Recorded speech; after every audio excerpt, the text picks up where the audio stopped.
Des invectives, des insultes, une militante traînée par terre, la campagne d'entre-deux tours est pour le moins rugueuse. Contraste total avec l'absence de campagne avant le premier tour.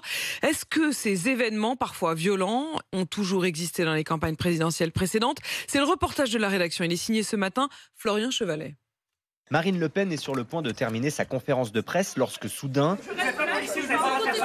une militante d'un collectif membre d'Europe Écologie Les Verts se lève et brandit une photo en forme de cœur. Dessus, Vladimir Poutine et la candidate du Rassemblement national. Immédiatement plaquée au sol, la femme est littéralement traînée vers la sortie par la sécurité. C'est pas grave, pas d'agitation. Continuons notre conférence. La veille à Strasbourg, c'est Emmanuel Macron qui est interrompu à plusieurs reprises lors d'un discours par des manifestants au cri de Macron rend l'ISF.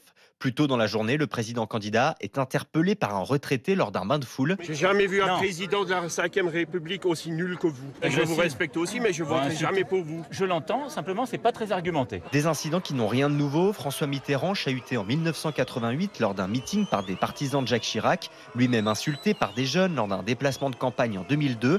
Il essuie même des crachats. Nicolas Sarkozy pris à partie à Bayonne 10 ans plus tard.